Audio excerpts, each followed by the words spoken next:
అలాగే నా పేరు మైత్రి వెంకట మై ఛానల్ కూడా కారణం మన ఛానల్ సబ్స్క్రైబ్ చేసుకోకపోతే ఇప్పుడే సబ్స్క్రైబ్ చేసుకోండి. పక్కనే ఉన్న బెల్ ఐకాన్ క్లిక్ చేసి ఆన్లో పెట్టుకోండి. నా ఫర్దర్స్ మిస్ అవ్వకుండా చూడొచ్చు. చాలా మంది చూస్తున్నారు కానీ సబ్స్క్రైబ్ చేసుకోవట్లా. So please try to subscribe and click the bell icon also. So ఢిల్లీలో జరిగిన ఉగ్రవాద దాడి కోసం మనకు అందరికీ తెలిసిందే. సో రోజు రోజుకి కొత్త కొత్త విషయాలు బయటపడుతున్నాయి. ఇప్పుడు లేటెస్ట్గా తెలిసిన ఒక విషయం ఏంటి అంటే మన ఇండియన్ గవర్నమెంట్ ఆల్రెడీ 2023 సంవత్సరంలో బ్యాన్ చేసిన ఒక స్విట్జర్లాండ్కి చెందిన ఒక సోషల్ మీడియా మెసేజింగ్ అప్లికేషన్ కారణంగా ఈ ఎంటైర్ బ్లాస్ట్ జరిగింది. అండ్ ఇన్ఫ్యాక్ట్ దాని కారణంగానే ఇప్పుడు మనకి తర్వాత ఎక్కడ బ్లాస్ట్లు జరగబోతున్నాయో ఆర్ ఈ ఎంటైర్ సిస్టంలో ఈ ఉగ్రవాద సంస్థలాగా ఈ రాడికల్ పీపుల్ ఎవరైతే ఉన్నారో ఈ గ్రూప్లో ఇంకెవరున్నారు, ఇంకెంతమంది ఉన్నారు, వాళ్ళందరికీ ఏమైనా డీటెయిల్స్ తెలుసా? ఒకవేళ వీళ్ళందరూ లేకపోయినా సరే వాళ్ళు ఏమైనా చేయగలుగుతారా? లైక్ స్లీపర్ సెల్స్ లాగా తుపాకీ సినిమాలో మనం చూస్తాం కదా. అంతా అయిపోయాక విలన్ ఏమంటాడంటే, రే నేను లేకపోయినా సరే ఆ షిప్లో ఉన్న ఇన్ఫర్మేషన్తో మొత్తం అందరూ కూడా అన్నీ చేయగలరా అంటే అప్పుడు హీరో దాన్ని బ్లాస్ట్ చేస్తాడు. సేమ్ అలాగే వీళ్ళు లేకపోయినప్పటికీ కూడా వేరే వాళ్ళకి ఇన్ఫర్మేషన్ తెలిసి వాళ్ళు ఏమైనా చేయగలుగుతారా, వేరే బ్లాస్ట్ ఏమైనా చేయగలుగుతారా అనే విషయాన్ని కూడా మనల్ని తెలుసుకోనివ్వకుండా చేస్తుంది ఆ అప్లికేషన్. సో అసలు ఏంటి ఆ అప్లికేషను అండ్ దీనివల్ల మనకి ఫర్దర్గా ఎదురయ్యే పెద్ద పెద్ద ప్రమాదాలు ఏంటి అండ్ ఇప్పుడున్న సీరియస్నెస్ ఏంటి సిచ్యువేషన్లో, ఇవన్నీ కూడా ఈ వీడియో క్లియర్ కట్గా అర్థం చేసుకోవడానికి అయితే ట్రై చేద్దాం. సో ఇంకెందుకు లేడు, let's get into the video. So first thing ఏంటంటే ఎవరైతే ముగ్గురిని అరెస్ట్ చేశారు కదా అఫీషియల్స్, సో అంటే ఉమర్ ఉన్ నబీ అండ్ తర్వాత ముజామిల్ జనై తర్వాత షహీన్ షాహిద్, ఈ ముగ్గురిని కూడా అరెస్ట్ చేశారు కదా. ఈ ముగ్గురు కూడా ఈ ఫరీదాబాద్లోని ఆల్ఫలా యూనివర్సిటీ చెందిన డాక్టర్సే కదా. అయితే ఈ ముగ్గురు కూడా ఒకరితో ఒకరు కమ్యూనికేట్ చేసుకోవడానికి వాడిన అప్లికేషన్ పేరేంటో తెలుసా? త్రీమా. THREEMA. సో ఇది ఒక స్విట్జర్లాండ్కి చెందిన ఎన్క్రిప్టెడ్ మెసేజింగ్ సర్వీస్. దీన్ని ఇండియన్ గవర్నమెంట్ బ్యాన్ చేసింది. బట్ దాన్నే వీళ్ళు ఉపయోగించుకొని రెగ్యులర్గా కాంటాక్ట్లో ఉంటున్నారు. అండ్ అంతేకాదు ఇన్స్ట్రక్షన్స్ షేర్ చేసుకుంటున్నారు. ఎస్పెషల్లీ ఏ ప్లేస్లో బాంబ్ బ్లాస్ట్ చేయాలనేది కూడా అందులోనే మాట్లాడుకున్నారు. డయాగ్రామ్స్ అన్నీ షేర్ చేసుకున్నారు. ఇవన్నీ కూడా ఈ ప్లాట్ఫామ్ త్రూనే జరిగాయి. ఈ సెన్సిటివ్ మెటీరియల్స్ అంటే లైక్ ఈ బాంబులకు సంబంధించిన మెటీరియల్ ఎక్కడి నుంచి వస్తుంది, వాటిని ఎక్కడ స్టోర్ చేయాలి, ఇవన్నీ కూడా మొత్తం అన్నీ కూడా ఈ అప్లికేషన్ నుంచే షేర్ చేసుకున్నారనమాట వాళ్ళైతే. అయితే బేసిక్గా ఈ అప్లికేషన్ గురించి ఎలా తెలిసిందంటే వీళ్ళకి సంబంధించిన 2 టెలిగ్రామ్ గ్రూప్స్ని అయితే పోలీసులు ఇనీషియల్గా నోటీస్ చేశారు. ఆ నోటీస్ చేసిన టెలిగ్రామ్ గ్రూప్స్లో దీనికి సంబంధించిన డిస్కషన్ ఉంటే అలాగే ఈ అప్లికేషన్ కోసం తెలిసింది. బేసిక్గా ఈ త్రీమా అనేది చాలా అంటే చాలా పవర్ఫుల్ యాప్. యాక్చువల్గా స్విట్జర్లాండ్లో ఏంటంటే డేటా ప్రొటెక్షన్ లాస్ అనేవి చాలా స్ట్రిక్ట్గా ఉంటాయి. అంటే మనం ఏదైతే షేర్ చేసుకుంటామో లైక్ ఇప్పుడు నేను మీరు ఫ్రెండ్స్ అనుకుందాం, నేను మీకు ఏదైనా మెసేజ్ పెట్టాను, మీరు నాకు ఏదైనా మెసేజ్ పెట్టారు, మన ఇద్దరు మెసేజ్లు మన ఇద్దరం తప్ప ఎవరు చదవకూడదు. లైక్ బ్లాక్బెర్రీ, సింపుల్గా చెప్పాలంటే మీకు బ్లాక్బెర్రీ మొబైల్ చూడండి, హైలీ ఎన్క్రిప్టెడ్ ఉంటాయి. అసలు వాటికి సంబంధించిన డేటాని ఎవ్వరూ ఇంటర్ఫియర్ అవ్వలేరు దాని మధ్యలో. సేమ్ అలాగే ఈ కైండ్ ఆఫ్ ప్లాట్ఫామ్స్ని కూడా అక్కడ డేటా ప్రొటెక్షన్ లాస్ ఆధారంగా మన డేటాని అంటే మనం పంపుకున్న మెసేజెస్ని, మన మధ్య జరిగిన కన్వర్జేషన్స్ని మనం తప్ప ఇంకెవ్వరూ చూడలేని విధంగా కొన్ని ప్లాట్ఫామ్స్ని అయితే రూపొందించారు. అందులో భాగంగానే ఈ త్రీమా అనే యాప్ అయితే లాంచ్ అయింది. ఈ ఉమర్ అనే పర్సన్ ఎవరైతే ఉన్నారో ఆ పర్సన్ వీళ్ళందరికీ కూడా మెయిన్ పర్సన్, అంటే వీళ్ళందరినీ కూడా లింక్ చేసే ఒక ప్రైమరీ ఛానల్ అనమాట. ఆ పర్సన్ వీళ్ళందరితో కూడా రెగ్యులర్గా కాంటాక్ట్లో ఉన్నాడు. ఎప్పుడైతే మిగతా వాళ్ళు కొంతమంది అరెస్ట్ అయ్యారో అతను రెగ్యులర్ కమ్యూనికేషన్ నెట్వర్క్స్ నుంచి కంప్లీట్గా బయటకు వచ్చేసి, అంటే వాళ్ళవి అని తెలిసే ఉంటాయి చూడండి, వాటి నుంచి బయటకు వచ్చేసి కోవర్ట్ ఛానల్స్, అంటే ఇప్పుడు ఫర్ ఎగ్జాంపుల్ కొన్ని కోవర్ట్ ఛానల్స్ వీళ్ళు ఎలా మెయింటైన్ చేస్తారంటే మీకు బేసిక్గా సినిమాలలో కానీ సినిమాలు రిలేటెడ్గా కానీ లేదంటే బిగ్ బాస్ రిలేటెడ్గా కానీ కొంతమంది PR ఏజెన్సీస్ ఉంటాయి. వాళ్ళు ఎలా పనిచేస్తారంటే ఇప్పుడు బేసిక్గా కామెంట్ సెక్షన్లో కానీ లేదంటే వేరే దగ్గర కానీ ఎలా అంటే అప్పటి వరకు అది ఒక ట్రస్టెడ్ పర్సన్కి సంబంధించిన పేజ్ అన్నట్టుగా కనుక మనకి పోర్ట్రే చేస్తూ వస్తారు. సో ముందంతా కూడా చాలా పాజిటివ్ నోట్లో మెయింటైన్ చేస్తారు. తర్వాత సడన్గా దాంట్లో మార్చేస్తారు, మొత్తం అంతా కూడా ఫ్లేట్ ఫైర్ ఇలాంటివన్నీ చేస్తారు. లేదంటే కామెంట్ సెక్షన్లో ఏం చేస్తారంటే ఒక పర్సన్ ఫ్యాన్ అని చెప్పి రోజు కామెంట్ పెడతారు, బట్ ఒక పర్టికులర్ రోజు మాత్రం ఇంకో పర్సన్ని హైలైట్ చేయడం మొదలు పెడతారు. నేను ఈ పర్సన్ ఫ్యాన్ని, కానీ నాకు ఈ పర్సన్ ఆట చాలా బాగా నచ్చిందని చెప్పి. సో ఇలాగ కొన్ని మ్యానిపులేషన్స్ ఉంటాయి. సో అలాగే ఈ టెలిగ్రామ్ గ్రూపుల్లో గానీ, లేదంటే ఇలాంటి యాపుల్లో ఉండే ఛానల్స్‌లో గానీ ఏం చేస్తారంటే, అదేదో టెక్ రిలేటెడ్ ఛానల్ అన్నట్టో, లేదంటే ఏదో ఒక ఇన్ఫర్మేషనో, లేదంటే న్యూస్ రిలేటెడ్ ఛానలో అన్నట్టుగా ముందు మ్యానిపులేట్ చేస్తూ, కవర్ అప్ చేస్తూ, దాన్ని వీళ్ళ కమ్యూనికేషన్‌ని షేర్ చేసుకోవడానికి వాడుతూ ఉంటారు. సో, అలాగా కొన్ని కోవర్ట్ ఛానల్స్‌ని బిల్డ్ చేసుకొని ఈ అప్లికేషన్‌లో, ఈ ప్లాట్‌ఫార్మ్‌లో దాన్ని ఉపయోగించుకొని వాళ్ళు కమ్యూనికేట్ చేసుకోవడం మొదలుపెట్టారు. అండ్ తర్వాత వీళ్ళు ఢిల్లీని చాలా సార్లు సర్వే చేశారు. అండ్ అలా సర్వే చేసిన దాన్ని కూడా ఆ యాప్‌లోనే షేర్ చేసుకున్నారు మొత్తం ప్రతీదీ కూడా. అండ్ ఏ ప్రాంతంలో అటాక్ చేస్తే బెటర్ అనే దాని గురించి కూడా వాళ్ళే మొత్తం క్లియర్ కట్‌గా అందులో ప్లాన్ చేసుకున్నారు. అండ్ బేసిక్‌గా సరిహద్దు దగ్గర కూడా చాలా ప్లాన్స్ అయితే వేశారు. సరిహద్దు దగ్గర కూడా చాలా బ్లాస్టులు చేయాలని. కాకపోతే ఇప్పుడు ఇది జరగడం వల్ల, దొరికిపోవడం వల్ల ఈ ప్లాన్ అయితే ఇంటరప్ట్ అయిపోయిందనమాట. అయితే సరే జనరల్‌గా మనము ఏదైనా ఒక మెసేజింగ్ ప్లాట్‌ఫార్మ్‌లో ఇలాగ షేర్ చేసుకుంటే, ఇలాగ డిస్కషన్స్ అనేవి చేసుకున్నట్టయితే వాటిని డిలీట్ చేసినప్పటికి కూడా మనం వాటిని రిట్రీవ్ చేయొచ్చు. వాటి యొక్క మెటా డేటాని రిట్రీవ్ చేసి, సో కేస్‌లో కొంచెం ముందుకెళ్ళొచ్చు. మనం ఇన్వెస్టిగేషన్ అనేది ఇంకా క్లియర్ కట్‌గా చేసుకోవడానికి ఉంటది. వీళ్ళ ప్లానింగ్స్ ఏంటి? అదేదో సినిమాలో డైలాగ్ ఉంటది. చెప్పరా రేయ్! నీ ప్లాన్ ఏంటి? నీ స్కెచ్ ఏంటి? అని 'ఢీ' సినిమాలో సునీల్ గారు అడుగుతుంటారు. అలాగా ఆ ప్లాన్ ఏంటి? స్కెచ్ ఏంటి? ఎక్కడ ప్లాన్ చేశారు? ఎవరెవరున్నారు? ఎంతమందున్నారు? ఈ నెట్‌వర్క్ ఎక్కడ మొదలైంది? అన్నీ తెలుస్తాయి మనకి. ఎందుకంటే మొదలు దగ్గర నుంచి మొదలవుతుంటాయి, తెలుస్తుంటాయి కాబట్టి మనకి ప్రాబ్లమ్ ఉండదు. కానీ ఈ అప్లికేషన్స్‌తో ఉన్న ప్రాబ్లమ్ ఏంటంటే, ఈ 3మా యొక్క ఆర్కిటెక్చర్ ఏంటంటే, ఇది మినిమల్ డేటా ఎక్స్‌పోజర్‌తో ఆపరేట్ చేసే విధంగా డిజైన్ చేయబడింది. అంటే ఈ యాప్‌లో మీరు ఏదైనా ఒక అకౌంట్ క్రియేట్ చేసుకొని మీరు వాడుకోవాలి దీన్ని అనుకుంటే, ఇక్కడ మీ మొబైల్ నంబర్ అడగదు. మీ ఈమెయిల్ అడగదు. మీ మొబైల్ నంబరు, మీ ఈమెయిల్ అడగకపోతే ఇంక మీరెవరో ఎవరికి తెలుస్తది? తెలీదు గదా! సో, ఇక్కడ ఏమవుతదంటే ఒక రాండమ్ ఐడీ జనరేట్ అవుతది దీంట్లో. ఆ ఐడీ బేసిస్ మీదే దీంట్లో అన్ని రకాల కమ్యూనికేషన్స్ చేసుకోవచ్చు యాక్చువల్లీ. అదే అన్ని రకాల ఇంటరాక్షన్స్‌కి కూడా ఒక యాంకర్‌లా పనిచేస్తూ ఉంటది. అండ్ ఈ అనానిమిటీ కారణంగా ఆ గ్రూప్ ఏంటంటే, అంటే ఎవరున్నా సరే వాళ్ళు ఇంకా వేరే వాళ్ళకి వాళ్ళ గురించి తెలియకుండానే ఇందులో కమ్యూనికేట్ చేసుకోవచ్చు. ఫర్ ఎగ్జాంపుల్ A1584 అనో, లేదంటే B2576 అనో, లేదంటే 31456 అనో ఏదో పేర్లు వస్తుంటాయి. ఏవో కోడ్స్ వస్తుంటాయి. ఐడీస్ వస్తుంటాయి. ఆ ఐడీస్‌ని పెట్టి అక్కడ ఎంటర్ అయ్యి వాడుకుంటారంతే. సో, వాళ్ళకి వాళ్ళ ఐడెంటిటీ ఎప్పుడైతే బయటికి రాదో, వాళ్ళకి దానికంటే సేఫెస్ట్ లొకేషన్ ఏముందో చెప్పండి? వాళ్ళకి సంబంధించిన రాడికల్ ఐడియాస్ అన్నింటిని కూడా షేర్ చేసుకోవడానికి, ఇలాంటి కుట్రలు చేయడానికి, కాన్స్పిరసీస్ క్రియేట్ చేయడానికి, అటాకులు చేయడానికి, దానికి ప్లానింగ్ చేసుకోవడానికి, ఆ ప్లానింగ్‌ని కమ్యూనికేట్ చేసుకోవడానికి ఇంతకంటే బెస్ట్ ప్లేస్ ఎక్కడుంది చెప్పండి వాళ్ళకి? లేదు గదా! So, that is the huge problem. అయితే ఇక్కడేంటంటే, ఇక్కడ యూజర్స్‌ని మనం ఎలాగూ ట్రేస్ చేయలేం సరే ఓకే. కానీ అఫీషియల్స్ నమ్ముతోంది ఏంటి అంటే, వీళ్ళొక ప్రైవేట్ 3మా సర్వర్‌ని బిల్డ్ చేసుకున్నారు. అంటే వీళ్ళొక ఓన్ సర్వర్‌ని సెట్ చేసుకున్నారు ఈ మెసేజింగ్ ప్లాట్‌ఫార్మ్‌లో.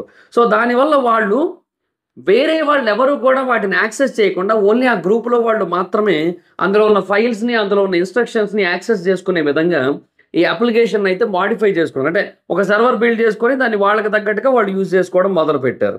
సో, దాంట్లో ఆ ప్లానింగు, ఎక్కడ లొకేషన్‌లో పెట్టాలి అండ్ ఆ టాస్క్‌లు ఏమి అలొకేట్ చేయాలి, ఎవరికి ఏంటి ఇవన్నీ కూడా అందులోనే షేర్ చేసుకున్నారు. ఇవన్నీ కూడా ఒక ప్రైవేట్ నెట్వర్క్ ద్వారా జరిగాయని చెప్పి పోలీస్ అఫీషియల్స్ అయితే తెలియజేస్తున్నారు కొంతమంది. అండ్ పోలీస్ అఫీషియల్స్ నమ్ముతుంది ఏంటి అంటే, ఈ ప్లాట్‌ఫార్మ్‌లో 2 వైపులా మెసేజెస్ అనేవి డిలీట్ అయిపోతాయి కాబట్టి. నిజంగా జరుగుతది అలాగా ఈ ప్లాట్‌ఫార్మ్‌లో. 2 వైపులా మెసేజ్‌లు డిలీట్ అయిపోతాయి కాబట్టి, వీళ్ళు ఎవరికి పంపారో కూడా తెలియదు.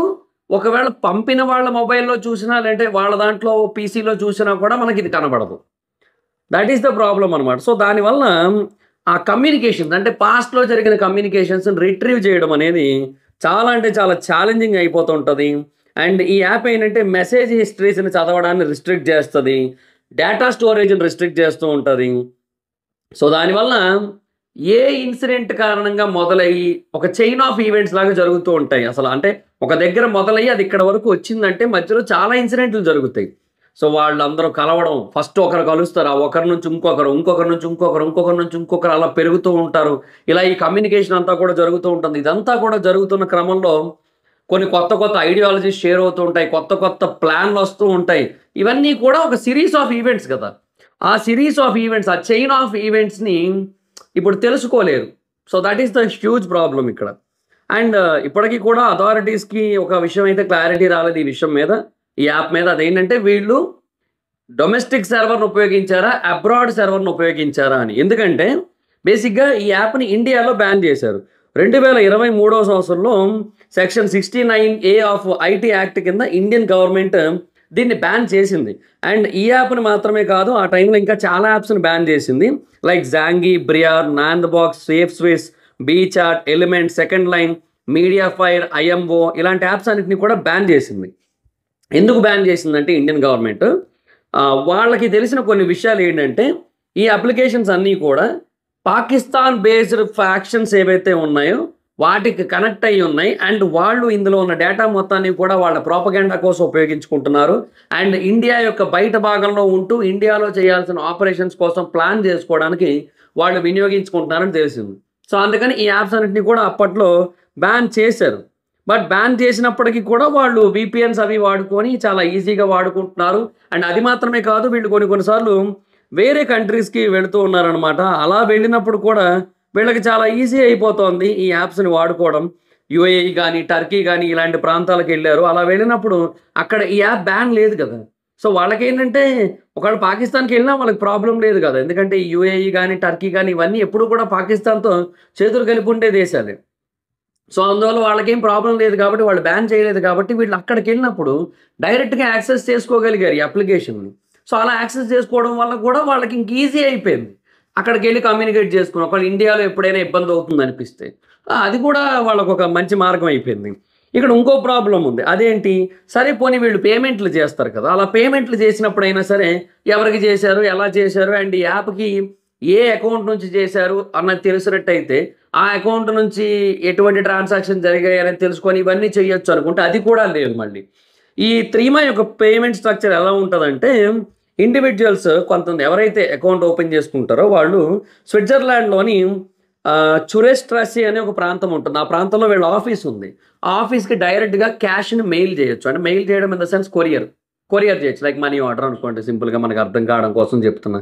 సో మనీ ఆర్డర్ చేసుకొని అలా కూడా ఈ యాప్‌ని వాడుకోవచ్చు. లేదంటే బిట్‌కాయిన్ ద్వారా పే చేయొచ్చు. సో అందువల్ల కూడా మనం దీని యొక్క ట్రేసబిలిటీని పూర్తి స్థాయిలో యాక్సెస్ చేయలేకపోతున్నాం. అంటే ఇందులో ఉన్న ప్రతి ఒక్క డేటాని కూడా పూర్తి స్థాయిలో ట్రేస్ చేయలేకపోతున్నాం. సో అందుకనే వాళ్ళు దీన్నైతే వాడుకున్నారు. బేసిక్‌గా మిగతా యాప్స్ కూడా సేమ్ ఇలాగే ఈ టైప్ ఆఫ్ ఎన్‌క్రిప్షన్‌ని ప్రొవైడ్ చేస్తున్నాయి. సో అందుకనే చాలామంది వీటిని వాడుతున్నారు. యాక్చువల్‌గా వీటిని డిజైన్ చేసిందైతే వేరే పర్పస్ మీద. లైక్ ఇప్పుడు జర్నలిస్టులు గానీ, లేదంటే ప్రైవసీ ఉండాలి అన్న ఉద్దేశంతో, ఇండివిడ్యువల్స్ మధ్య అనే ఉద్దేశంతో ఈ కైండ్ ఆఫ్ యాప్స్ అన్నింటిని కూడా బిల్డ్ చేస్తే వీటిని క్రిమినల్స్ ఏమో వాళ్ళ క్రిమినల్ యాక్టివిటీస్ కోసం వాడుకుంటున్నారు. So that is the biggest problem. So like Zangi గానీ, సేఫ్ స్విస్ గానీ, ఎలిమెంట్ గానీ, బ్రియర్ గానీ, నాందబాక్స్ గానీ ఇవన్నీ కూడా ఇంతే. ఇవన్నీ కూడా వర్చువల్ నెంబర్సో లేదంటే యూనిక్ యూఆర్ఎల్సో ఇస్తాయి. సో వాటి త్రూ లాగిన్ అయితే సరిపోతుంది. యూజర్స్ ఎవరు కూడా వాళ్ళ ఈమెయిల్ అడ్రస్‌లను గానీ, వెరిఫైడ్ ఫోన్ నంబర్స్ గానీ ఇవ్వాల్సిన అవసరం లేదు. So that is the problem. So జాంగీలో అయితే ఒక 10 డిజిట్ నెంబర్ క్రియేట్ అయిపోద్ది ఆటోమేటిక్‌గా. దాన్ని మీరు వాడుకోవచ్చు. సో అది ప్రాబ్లమ్. ఇంకా వాళ్ళకి ఒరిజినల్ నెంబర్‌తో పనేముంది? సో ఈ అప్లికేషన్స్ అన్నీ కూడా ఏంటంటే ఈ హై లెవెల్ ఎన్‌క్రిప్షన్ అనే ఒక కాన్సెప్ట్‌ని అడ్వర్టైజ్ చేస్తూ ఉంటాయి. అండ్ కొన్ని ప్లాట్‌ఫామ్స్ ఏంటంటే మెసేజెస్ నేను మీకు మెసేజ్ పెట్టాననుకోండి ఆ ప్లాట్‌ఫామ్స్‌లో మీరు ఆ మెసేజ్ ఓపెన్ చేస్తారు. ఓపెన్ చేసిన 30 సెకండ్స్ ఆర్ 1 మినిట్ మనం టైమర్ సెట్ చేసుకోవచ్చు. సెట్ చేసుకున్న తర్వాత అందులో డిలీట్ అయిపోద్ది. మనం అందులో ఉండగానే డిలీట్ అయిపోద్ది. చాట్‌లోనే ఉంటాం మనం. బట్ అది డిలీట్ అయిపోద్ది. అలాంటి కొన్ని ఫీచర్స్‌ని కూడా ఇస్తున్నాయి. సో అందువల్ల వాటి నుంచి లాగ్స్‌ని రిట్రీవ్ చేయడం గానీ, లేదంటే మెటా డేటాని రిట్రీవ్ చేయడం గానీ ఇంపాసిబుల్ అన్నట్టు అయిపోతుంటది. సో త్రీమానే కాదు ఇలాంటివి చాలానే ఉన్నాయి. వీళ్ళైతే త్రీమానే ఉపయోగించుకుంటున్నారు. అది మరి సిట్యుయేషన్. సో బేసిక్‌గా ఈ కంపెనీ యొక్క సర్వర్స్ అయితే స్విట్జర్లాండ్‌లో ఉన్నాయి. సో అక్కడ లాస్‌కి తగ్గట్టుగా వీళ్ళైతే యాప్‌ని బిల్డ్ చేశారు. ఓకే. అందుకే ఇండియాలో బ్యాన్ చేశారు. ఇండియాలో మాకు ఇలా ఉంటే కుదరదని చెప్పి. ఎందుకంటే ఇగో ఇలాంటి దరిద్రులు ఉంటారు కాబట్టి. అప్పుడు బ్యాన్ చేసినప్పుడు ఇండియన్ గవర్నమెంట్ అన్నారు, ఎందుకు ఇలాంటి వాటన్నిటిని బ్యాన్ చేయడం? చేస్తే ఏముంది? ఇండియన్ గవర్నమెంట్ ప్రైవసీకి అసలు ఏమంటారు ప్రయారిటీ ఇవ్వట్లేదు. పీపుల్ ప్రైవసీని రెస్పెక్ట్ చేయట్లేదు. పీపుల్ ప్రైవసీని ప్రొటెక్ట్ చేయట్లేదు అది ఇది అన్నారు. ప్రొటెక్ట్ చేయకపోవడం వల్లే ఇగో ఇలాంటివి అన్నీ కూడా తెలుసుకోగలుగుతున్నాం ఏదైనా జరిగిందంటే ఇమీడియట్‌గా. బట్ అలా కాకుండా ఇట్లా ప్రైవసీని టూ మచ్‌గా ప్రొటెక్ట్ చేస్తే ఏమవుద్దంటే వాటిని ఇష్టం వచ్చినట్టుగా మిస్‌యూజ్ చేస్తున్నారు. అలా చేస్తే మనకే కదా ప్రమాదం. సో బేసిక్‌గా పోలీసులకు ఒక క్లారిటీ ఉంది ఆల్రెడీ. 32 కార్లను ఉపయోగించారు. ఈ మెటీరియల్‌ని ఉపయోగించి అన్ని చోట్ల కూడా 32 సార్లు దాడులు చేయడానికి అనేసి. కాకపోతే ఏంటంటే ఈ డేటాను రిట్రీవ్ చేయగలిగితేనే వాళ్ళు మిగతా కార్స్ అన్నిటిని పట్టుకోగలరు. కొన్ని కార్స్ అయితే పట్టుకున్నారు. బట్ మిగతావన్నీ పట్టుకోవాలంటే వాళ్ళకి ఈ డేటా కావాల్సి ఉంటుంది. బట్ ఆ డేటా దొరకట్లేదు మనకి. ఆ డేటా దొరకకపోవడమే ఇక్కడ వచ్చిన ప్రాబ్లమ్ అంతా కూడా. ఒకవేళ ఆ డేటా దొరికినట్టయితే మనకి ఏ ప్రాబ్లమ్ లేదు. వెంటనే ఇమ్మీడియేట్‌గా ఆపేయొచ్చు మొత్తం అన్నిటిని కూడా. అండ్ ఇక్కడ ఇంకొక ట్విస్ట్ ఉంది. ఇప్పుడు అదే చెప్తాను. మనకు కొంతమంది పట్టుబడ్డారు. ఒకడేమో చనిపోయాడు. ఇంకొంతమందేమో జైల్‌లో పోలీసుల మధ్యలో ఉన్నారు. ఇంతవరకు బానే ఉంది. కానీ ప్రాబ్లమ్ ఏంటంటే ఇంకెంతమంది ఉన్నారో ఎవరికి తెలుసు? వాళ్ళందరికీ కూడా ఆల్రెడీ ఈ ఇన్ఫర్మేషన్ తెలుసేమో. వీళ్ళందరూ ఇప్పుడు దొరికిపోయారు కాబట్టి సరే అని చెప్పి వాళ్ళందరూ కూడా ఇప్పుడు ప్రిపేర్ అయిపోయి ఇమ్మీడియేట్‌గా దాడులు చేస్తారేమో మనకు తెలీదు గదా! అసలు ఆ బాంబ్ బ్లాస్ట్‌లో చనిపోయిన వ్యక్తి ఎవరైతే ఉన్నారో ఆ వ్యక్తి కూడా ఈ కారణం చేతే కదా చేసింది. వేరే వాళ్ళు దొరికిపోయారన్న ఉద్దేశ్యంతోనే కదా అతను బ్లాస్ట్ చేయడానికెళ్ళి అతను ఇమ్మీడియేట్‌గా మొత్తం అదంతా కూడా చేసి ఆ ఎర్రకోట దగ్గర అతను చనిపోయి ఆ బ్లాస్ట్ అంతా చేసి 13 మంది ఓవరాల్‌గా చనిపోవడానికి కారణమైన వ్యక్తి. అతను కూడా ఈ కారణం చేతే కదా ఆల్రెడీ కొంతమంది దొరికిపోయారనే కదా! ఇప్పుడు వీళ్ళందరూ దొరికిపోయారు కదా అని చెప్పి వాళ్ళ కారణంగా అంటే వాళ్ళు ఆల్రెడీ దొరికిపోయారు కాబట్టి ఇప్పుడు మేము కూడా దొరికిపోతామే అన్న ఉద్దేశ్యంతో ఎలాగో దొరికిపోయి భారతదేశపు జైళ్ళల్లో మగ్గిపోయే కంటే, వాళ్ళ దేశానికి ఏదో సేవ చేశామని వాళ్ళు ఫీల్ అవుతారు కదా! ఇలాంటి ఆత్మాహుతి దాడులన్నీ చేసుకొని, అలాంటివేవో ఒకటి చేసేస్తారేమో ఆ కైండ్ ఆఫ్ టెన్షన్ కూడా ఉంది కదా మనకందరికీ కూడా. సో, ఇప్పుడు ఇమ్మీడియేట్‌గా తెలియాలంటే ఈ కైండ్ ఆఫ్ యాప్స్‌లో ఏదైతే డేటా ఉందో వాటన్నిటిని కూడా మనం రిట్రీవ్ చేయాలి. అది ప్రాబ్లమ్. బట్ ఏమో ఎంతవరకు చేయగలుగుతారో నాకైతే ఐడియా లేదు. బట్ ప్రస్తుతానికైతే మాత్రం వాళ్ళైతే చాలా ఇబ్బంది పడతారనైతే చెప్తున్నారు. పోలీస్ అఫీషియల్స్ అయితే మాత్రం దీని డేటా మొత్తాన్ని కూడా రిట్రీవ్ చేయడానికి. That is the huge problem ప్రస్తుతానికైతే మాత్రం. సో లెట్స్ సీ చూద్దాం ఏంటి మరి పరిస్థితి అనేది. So that's it guys.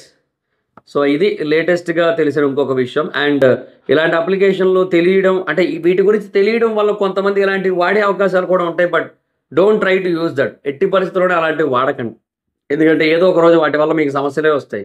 Me data మొత్తాన్ని కూడా మిస్‌యూజ్ చేయడం జరుగుతది. అమ్మాయిలైతే ఎస్పెషల్లీ అస్సలు వాడకండి. ఎందుకంటే వాటి జోలికి గనక ఎళ్లారా, అలాంటి యాపుల్లో మీ పర్సనల్ ఫోటోస్ గాని ఏవన్నా ఒకటి ఎళ్ళాయా, ఇంకా వాటిని వాళ్ళు మిస్‌యూజ్ చేసినంతలాగా ఇంకెవ్వరు వాడరు. ఏఐ కూడా అంతలాగా మిస్‌యూజ్ చేయదు మిమ్మల్ని. సో గుర్తుపెట్టుకోండి అదంతా కూడా. సో అందుకే ఇలాంటి అప్లికేషన్స్ ఎవరు వాడకండి. అంత మంచిదేం కాదు. ఇవన్నీ కూడా చాలా అంటే చాలా ప్రమాదకరమైన అప్లికేషన్స్. ప్రైవసీ ఉంటాది అనేది వాస్తవమే గానీ, దాని కారణంగా మీరు ప్రమాదంలో పడే అవకాశాలు కూడా చాలా ఎక్కువే ఉన్నాయి. సో అది గుర్తుపెట్టుకోండి. So that's it guys. This the video. Video మీకు నచ్చితే లైక్ చేసి వీడియోని షేర్ చేయండి. మీ సోషల్ మీడియా ప్లాట్‌ఫామ్స్‌లో like Facebook, WhatsApp, Twitter, Insta వీటన్నిటిలోని కూడా. అండ్ ఎప్పుడో మన ఛానెల్ సబ్స్క్రైబ్ చేసుకోకపోతే ఇప్పుడే సబ్స్క్రైబ్ చేసుకోండి. పక్కనే ఉన్న బెల్ ఐకాన్ క్లిక్ చేసి ఆల్‌లో పెట్టుకోండి. నా ఫర్దర్స్ మిస్ అవ్వకుండా చూడొచ్చు. చాలా మంది చూస్తున్నారు కానీ సబ్స్క్రైబ్ చేసుకోవట్లేదు. So please try to subscribe, click the bell icon also. నా ఇన్‌స్టాగ్రామ్ ఐడీ ఎవరు స్మైదర్ అక్కడ వచ్చి ఫాలో అవ్వచ్చు. Thank you so much. By. Meet next video. By.